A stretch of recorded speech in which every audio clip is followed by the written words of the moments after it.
Welcome to the Secure CIO, the podcast for technology executives who are tasked with hiring and retaining great cybersecurity leaders.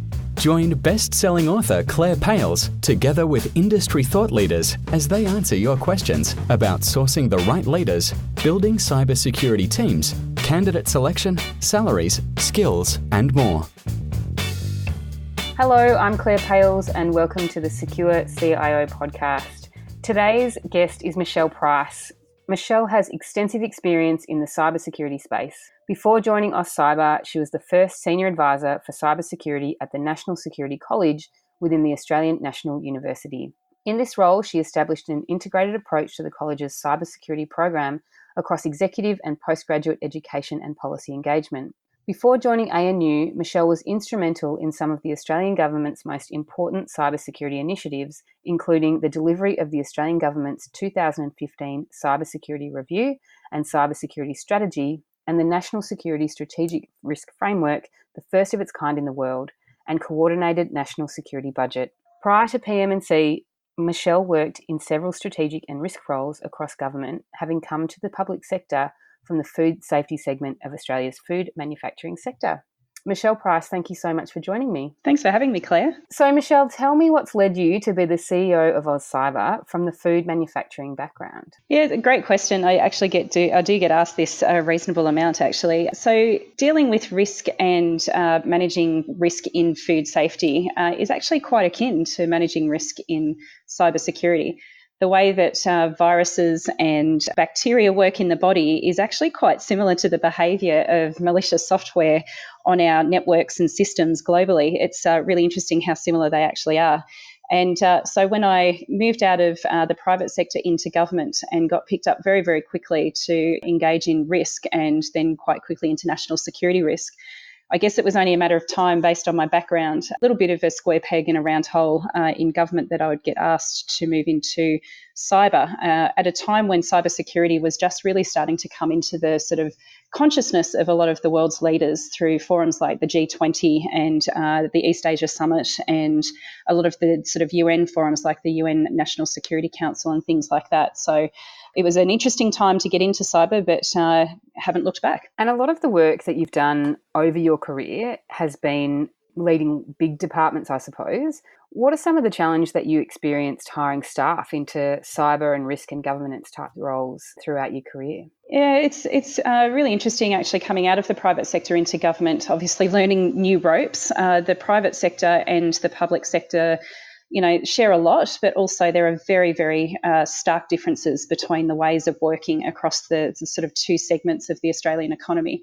And I think that the key thing for me that I found in hiring staff within the government context was that you tend to have a need for generalist skills but specific knowledge.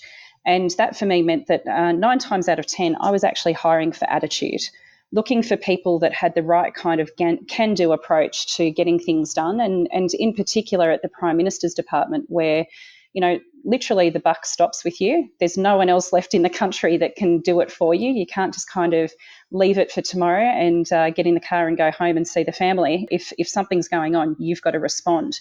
And so to have a team working with you in that kind of a context, it is actually all about attitude. You can teach all of the different sorts of skills and competencies and aptitude that you might need in those kinds of reactive environments, but it's really hard to teach attitude. And so I found myself constantly up against a sort of merit-based process in government that didn't really take account of attitude. But I won most of the time and sort of led some pretty high-performing teams in that time. And when you say you won most of the time, what sort of ways did you go about overcoming those challenges? I think it's understanding the types of questions to ask through the recruitment process. Obviously, in government, it's a lot more of a structured process than what you tend to have in the private sectors and in the research community. And so it's knowing what types of questions to ask to really draw out from a candidate where their attitude lies, using a lot of scenario-based questions. And also throwing in some curveballs. I sort of became a little bit known in the early days at PM&C, and certainly when I was at Customs, I was asking questions like, tell me about your favourite colour. So not asking people, what is your favourite colour? It was asking people to tell me about their favourite colour, and that sort of elicits a story around what their favourite colour is and why it's their favourite colour, because it gives insight into personality traits. It also gives insight into how they respond to a quite random question like that. That's also a safe question, at the same time as being able to pick up on their energy levels as they respond to something like that, which can point to attitude. I think the personality traits is an interesting one, and I love the idea around, you can't teach attitude that you mentioned earlier, and those qualities in people that we're looking for. I know that Aust Cyber has suggested that there are 5 key qualities that employers might look for in cybersecurity staff, and they are, not for you but for the benefit of our audience: continuous learner, persistence, perceptive, inquisitive, and a good communicator. And I wondered, from your perspective, how did the list come about, and which of these would you see as probably a non-negotiable for a cyber leader? Yeah, they came about through us doing a whole bunch of work as part of our sector competitiveness plan, which, to advertise that, is on our website. It's a document that articulates where Australia has competitive and comparative advantages in the global cybersecurity market. It was actually the first report of its kind in the world. It's looking at the cybersecurity opportunity and putting some economic metrics around that, but also describing what challenges Australia needs to overcome to be able to take advantage of what is a really significant economic opportunity. And as part of that, of course, workforce development and workforce skills shortages came up, and we've got quite a detailed amount of analysis in there. And it responded as well to a number of conversations that we're having across the ASX 200 as well as government agencies around the nature of the shortage and trying to overcome sort of the perceptions that we have within cybersecurity that you need to have a minimum of 5 years technical experience to be able to be considered to be valuable and perform in a role. And of course, what we do know is that there are, in fact, 52 different job types in cybersecurity. And so, and not all of them are technical. In fact, I think most people would be surprised to learn that only just over half of the roles within cybersecurity are of a technical ones and zeros type nature. And so looking across those 52 job roles, it was then looking at what are the sort of general qualities that are the sort of baseline across all of them, or at least a significant majority of them. And that's where those 5 qualities came from. And for me, I think from a leadership perspective, the one that is just, non-negotiable is communication. It's really, really hard to demonstrate strong leadership. And for me, it's more so in the types of things that Aust Cyber does. It's empathetic leadership. You cannot be an empathetic leader, and you can't be a leader if you choose not to switch on the empathy cards unless you're communicating effectively. And, we find that over the sort of past 30 years or so, communication wasn't necessarily as important for cyber, or what was previously referred to as information security, because it was a very discrete, siloed function within a very small percentage of organisations within the economy. And in fact, Australia had an even smaller percentage compared to the rest of the world. Now that it's a much broader field and it takes on a whole range of different functions within the economy, and it should be a feature of every single entity, regardless of what sector it sits in these days, that communication really is very important. And of course, what's common across those 5 qualities is that they're all human qualities. Machines are not going to be able to replace those qualities for a really long time. I think it's interesting to look at it from that perspective because, there appears to be, and some people believe and some people don't, that we might be having a skills crisis. And it's interesting that you say that these 5 qualities we look for, in many ways, some of them can't be taught. So, reflecting on the ones that have been chosen and the fact that out in the industry, people believe that we're lacking skills in cyber, when if you look at it, some of it's inherently in the people that we want to hire. It's just part of who they are. They're inquisitive and they're persistent and they want to make good with the world. So, I wonder if in order to address this gap, I know Aust Cyber has a new course and you've been working on it with RMIT around cybersecurity risk and strategy. Has that course been designed in a way to help with the skills gap, or what's different about the course? I think that for that particular course, that it's a great course that RMIT have put together. We've provided some insights into it. There's a number of other courses that are being modelled on it, and it's different because it comes at it from the non-technical perspective. It is all about understanding what the principles of risk management and strategy are, and then applying those to cyberspace. And I mean that in the broadest sense of what cyberspace is, because, of course, cyberspace is not just about cybersecurity. Cybersecurity is the endeavour of securing cyberspace. So what's quite different, and the reason why it attracts quite a bit of sort of journalistic attention, is because it was one of the first courses at the university level that really did look at the endeavour of cybersecurity, the discipline of cybersecurity from that non-technical and leadership perspective. So really does focus in on the kinds of leaders that we are in significant need of across the economy, because these are leaders that are not needed just in cybersecurity companies themselves, but also actually across all companies, particularly those companies that fit within regulated spaces, but not just regulated spaces. And so taking that broader approach and recognising just how fundamental thinking about risk management and strategy is from a cyber lens has become to the economy, I think is really important. And I think the other element to it as well, which some of the other universities are also picking up on, is that a lot of this, absolutely to your point, Claire, can't be taught. And so how do you put practical applied learning into a university course that gives humans an insight into what it would be like to work in those kinds of roles day to day when you can't actually be given a textbook and rote learn it? So, making sure that there's the right kinds of workplace experiences and exposure to mentors and leaders already in industry who can give insights and refer to their experiences around the different types of challenges, but also successes that they've come up against through their career to date, because this is an imperfect science. Leadership in cybersecurity is a very imperfect science.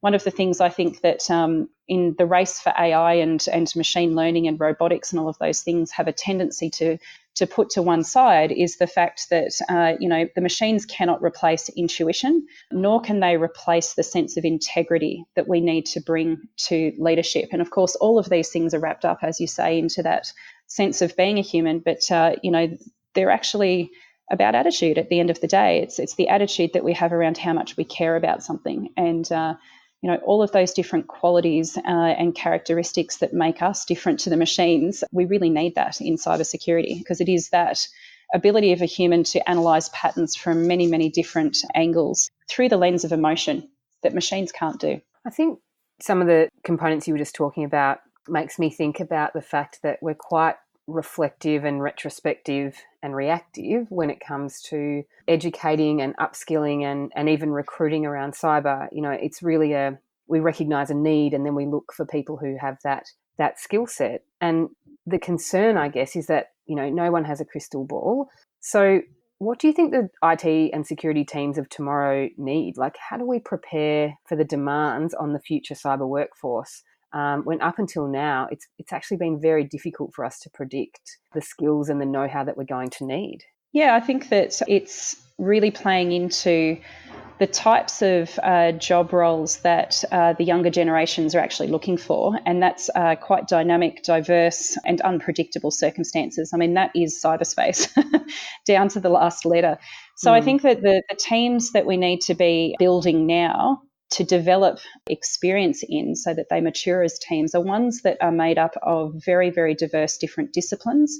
And we'll hear more and more over the next couple of years internationally as, I think we try to standardise the baseline around what a cybersecurity workforce looks like, certainly in the Western world. And therefore, if you have a baseline, what in different circumstances do you need to have over the top of that baseline? Because, of course, one of the other kind of cute things about cybersecurity that makes it really hard to plan for is that it is so highly contextual. Each incident is very, very different. The circumstances in which it occurs in each different organisation, and if you're a large organisation, the different parts of the organisation are very, very different from one day to the next. So in my view, it needs to be the workforce development and the workforce planning around this, taking account of things like machine learning and artificial intelligence means that we need diverse teams. It means that cyber actually needs to be a function of every team within an organisation. So if you're a small organisation, that means that you might have one or two people that have got specific cybersecurity training or qualifications, but those qualifications are multidisciplinary.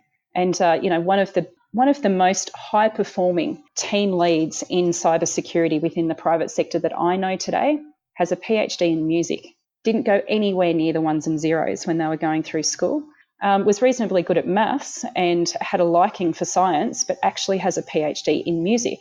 And when I say that to people, they're thinking, good God, I would never have thought of a music degree being applied in cybersecurity. So how does it relate? Music is all about pattern analysis, and it's all about random numbers, but the random numbers occur in random notes, and how you make magic from random notes coming together to play a tune. So in fact, it's a bit like food safety being my background and coming to cybersecurity. There's a lot of correlations there. So my team at the moment, as much as we're not engaged in the ones and zeros of cyber, we do have people on the team that have done the ones and zeros of cyber, as much as people who have got lots and lots of different experiences coming to the organisation. That means that no matter what type of organisation we're engaging with in any given moment of a day, we can provide some kind of experiential advice into what it is that they're doing and how they can improve and grow and get better. Part of this podcast is about helping people who are listening to understand the different ways that different organisations are managing this diversity requirement or diversity need. And it sounds like the team you've got diverse in their thinking. And I just wondered what role diversity, if any, has played in the way that you've hired people in the past, and has it been something you've deliberately aspired to have, or has it just been organic through the people that you've chosen? I'd have to admit that it's actually been organic. I wish that I could say, going back in my career, that I had the crystal ball of me being, sort of thinking like an end of career person at the start of my career, but I think that it was organic because of the different studies that I pursued when I was going through school and into university, that I naturally had a tendency to select people who had varying different degrees. One of my most favourite pastimes is to be intellectually challenged. And so having different kind of debates and arguments about different topics is something that I genuinely really enjoy. And when you work in a policy environment like I did in P&C, you're actually paid to do that for a living, which is fantastic. And so I think that there's been a natural tendency for me to do that anyway, but I've certainly helped many other teams try to achieve those things more recently, as I've recognised that that's something that I've done, then to sort of try and, I guess, turn that into a bit of a formula for others in terms of what to look for in the people that they might want to hire. Certainly gender is something that I do care a lot about. Those who know me well know that I do, but it's not something that I go out of my way or go to great lengths to do first. And I think that that's because, again, it's just innate to me to make sure that there is balance. And at the end of the day, that is what it's about. It's making sure that there's balance in the types of people that you have, because that's how you also then get diversity. And I might note that anytime I'm speaking publicly about diversity and the importance of it for cybersecurity teams, whether they be technical or non-technical or a combination of the two, and particularly around leadership in business, whether it's cybersecurity or not, I think that diversity in ethnicity, diversity in age is just as important as diversity in gender. And so, of course, to your point, Claire, it absolutely is all about diversity of thinking. You can't get diversity of thinking if you don't have those different other ingredients happening at the same time. So there's a bit of a confluence of things that happens there. But I know that for a lot of people, it's something that has to be done consciously before it can become subconsciously, done subconsciously. So, government agencies, I think, have really struggled with this, and larger corporates are really struggling with it and are working pretty hard now in a conscious way to make sure that, over time, we don't have to think in a sort of conscious way about these things anymore, because it just innately happens as part of the recruitment and retention processes and practices. But absolutely, we need to focus on these things because not only is it the right thing to do from a social perspective, we actually need it for the outcomes that we're trying to achieve, certainly from a security perspective. You mentioned that some people have to do it deliberately before it becomes second nature. Do you think that quotas are an important part of that? The quotas situation, I think, needs to be taken contextually. I love context, obviously. I think in some circumstances, when I look across the economy, there are some sectors and segments of sectors that actually quotas are needed because the culture is so intensely ingrained that to be conscious it's still not enough in the decision-making processes around how to try and get more diverse workforces in place.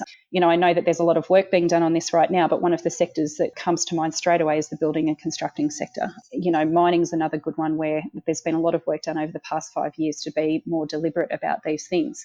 But the reason why we need to be thinking about in those contexts things like quotas is because the workplace culture is so entrenched that even if you have management adhering to quotas, that often it's the culture on the ground that lags behind those. Cybersecurity is one of those areas where we're a lot newer as a sort of modern profession. Where the sector is one of the newer sectors in the Australian economy, at least. We still do have a significant problem with diversity, particularly gender diversity. I mean, we're moving on it. 5 years ago, the sector was at 4% female. We're now at 11%, and it's rapidly growing. But, I think because there's a culture to do something about it, we don't necessarily need quotas in cybersecurity, whereas I do know that other sectors of the economy really would benefit from having it. So I guess what I'm getting at there in summary is that it shouldn't be a blanket thing applied to the whole of the economy, because it won't work in some circumstances, but in others it probably is a stick that's needed. Speaking about changes in the economy is a good segue to a couple of questions I want to ask you around the startup space and a little bit about the work that Aust Cyber does, but a lot about your opinion as well. And, the world is definitely changing, and businesses now, there's a lot of this gig economy going on, and there are different ways you can engage with expertise. And I wondered where you think the industry is headed in terms of startups and consultancies and these smaller organisations doing very boutique and niche cybersecurity work and offering these services to bigger corporates. There's a lot of merit in the Australian economy for staying small, for those niche boutique kind of services that is actually a strength of our economy. And that's noted within our sector competitiveness plan. One of the greatest strengths within the sector is actually our services base. And that's because when you look at the sort of human components of cybersecurity relative to the Australian culture overall, it's a generalisation, but the culture overall is that we actually partner better than most others on the planet. It's a combination of those usual sort of stereotypical things we hear about Australia, that, it's about a fair go. We're really good at getting stuff done. We just get on with it. That's what we were most famous for out of the First and Second World Wars, that we just got in there and got it done. Those kinds of characteristics about a workforce is still very true today, whether that's in the smallest of startups right up to the largest of organisations. And so at a global level, this is what Australia is most well known for, and we do it really effectively in cyber. So I think that, from a gig economy perspective and having lots and lots and lots of very small, certainly in the gig economy, lots of sole traders and singular consultants and the like, I think from a workforce development perspective, it does expose us, I think, to, I guess, the future of work as it's currently being referred to. It does expose us to a lot more vulnerability around people being left behind as the economy transitions. But equally, of course, when you look at it from a supply chain perspective, it's actually the reverse. If we're very clear-eyed about the utility of having lots of smaller entities and, consultants and single sole trader people in the economy, that actually introduces a significant amount of agility within supply chains and value chains, which works in our favour as in terms of the size of economy that we have relative to the rest of the world. In particular, within this part of the world where there are still many developing economies, and those developing economies are very fragmented from a cultural perspective. It's very, very hard to get a whole of nation kind of outcome from workforce development and economic growth in some of our near neighbours. And so having those kinds of qualities in the Australian economy can work to our benefit. And this is why innovation is such a focus for government policy. I think it is wrong of us to be thinking about innovation as a dirty word, and I think we have moved on from that. It's a very powerful word when you match that to the qualities of what we have in Australia. It does make workforce planning very, very hard for the larger organisations, but again, it's a focused effort to adjust and look at the benefits of working with smaller organisations. Obviously, at Aust Cyber, we work with hundreds of small businesses that are cybersecurity companies. to help them grow, and it's an absolute privilege to be working with them. The amount of value that they can add into the supply chains of the larger corporates at home and abroad is significant. Do you think there's any disadvantage to those people who are highly skilled and obviously clearly have an innovative mindset? Is there any sort of risk that by them going out on their own, we're missing out on them from a skills perspective in the in-house or the corporates? Possibly, but I think that that's where the corporates can be a little bit more strategic, if you like, around when they develop internal capability, but also then when they outsource, and being quite clever about those outsourcing arrangements. When it's a partnership rather than a transactional relationship, there's a lot of benefit that can be had on both sides. I've had many conversations with the larger tech companies out of the US, many of them in California, in Silicon Valley, sort of looking at Australia thinking that we're just too small, and that we would never be able to achieve scaled companies that would be able to compete globally with the really large technology companies. I argue really strongly back against that, because our sense of size and scale is very different to that of the US and the UK, and it's our agility that actually affords us a different type of scale. We might not achieve the same kind of scale in terms of size within our domestic economy, because of course our domestic economy is a lot smaller than the US or the UK economies, but we can achieve scale globally when we choose to anchor at home and take advantage of all of the different things that we've got going for us that work better in our economy than those of the larger economies, and export to the world. There's some geography that kind of sometimes works against us in a broader economic sense, but when it comes to cybersecurity operations and the different kinds of consultancies that are needed in cybersecurity, again, time zones actually don't count. It actually works against us to be at the bottom of the world in the particular set of time zones that we're in, because we can complement those time zones of others. So from your perspective, thinking about your current team at Aust Cyber, but also back into your career, what would you say have been the key lessons you've learnt about building teams? Number one key lesson is recruit for attitude. I've said that a couple of times already, but I just can't overstate it enough. There's so much that you can teach on the job and through formal training and other sorts of formal opportunities. It's just so hard to teach attitude. You can shape attitude, but you really can't necessarily fundamentally change the underlying attitude of someone.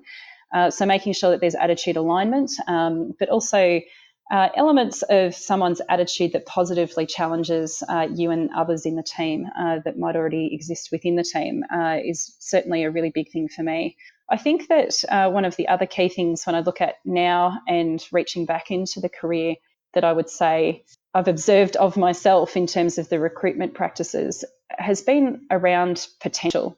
I also look for the potential in people and how the endeavour that we're currently facing in my current circumstance. Of course, it's Aust Cyber and us being tasked with growing a cybersecurity sector for the sovereign capability benefit of Australia and taking advantage of that massive economic opportunity that lays before us.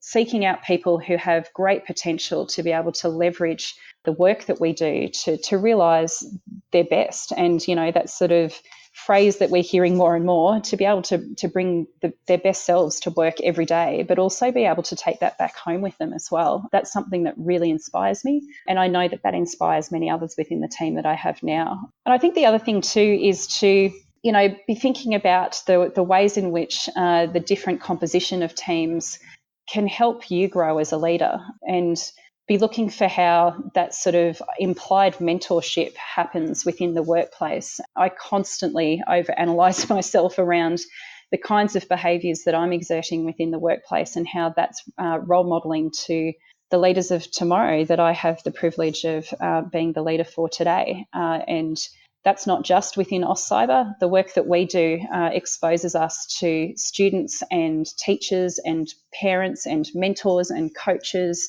and managers and leaders of organisations across the country, and the kinds of impacts that we have on them, and also in reverse, the kinds of impacts that they have on us is something that is quite humbling, actually, and really sort of reminds you that there's still a lot of good in the world, even though the mission that we're in can get pretty dark at times.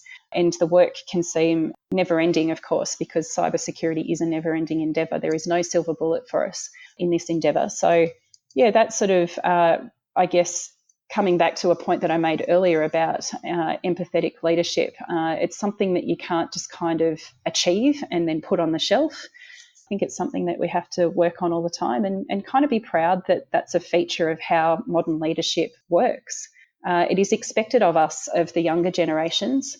It's very challenging for some of the older generations to engage in. And so the middle generations, of which I'm one, kind of is the bridge between the two. And I think that that's a privileged position to be in. I like to ask all my guests if they've got anything they wish they could have told their younger self. And, talking about generations is key, I suppose, because things change so rapidly, but I guess we also wish we could have used this wiseness we've got now to go back and educate ourselves at the beginning.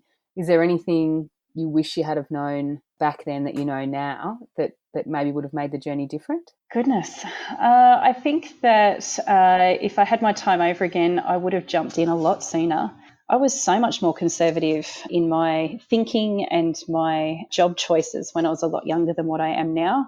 That might surprise a few people who know me well, but yeah, I was a lot more conservative. And so, that's what I say to students today is jump in and have a red hot go, because goodness, the world is your oyster. And, with the advent of technology in the way that we know it to be today, it's opened up so much opportunity. And really the sort of choice that we're faced with now is, how much sleep do we have a day? Because there's so much coolness to do.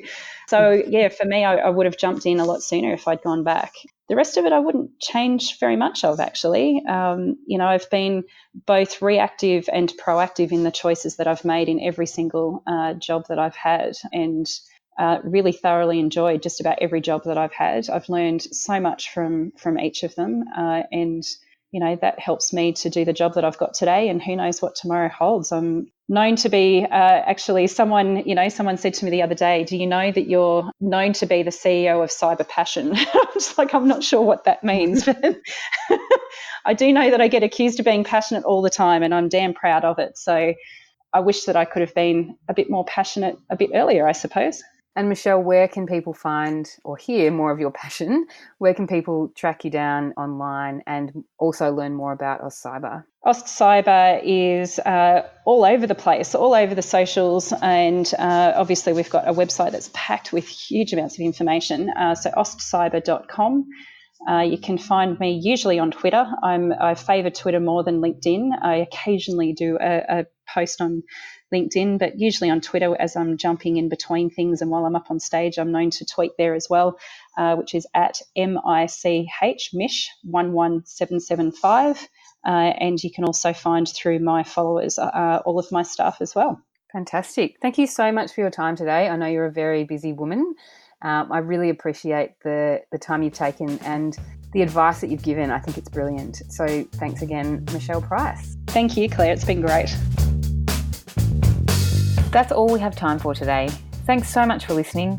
For more information on all our guests, check out the show notes at thesecurecio.com, where you can also find more information on the Secure CIO framework and sign up for my newsletter. If you loved the show, please subscribe to the podcast and feel free to leave me a 5-star rating. I'll see you next week.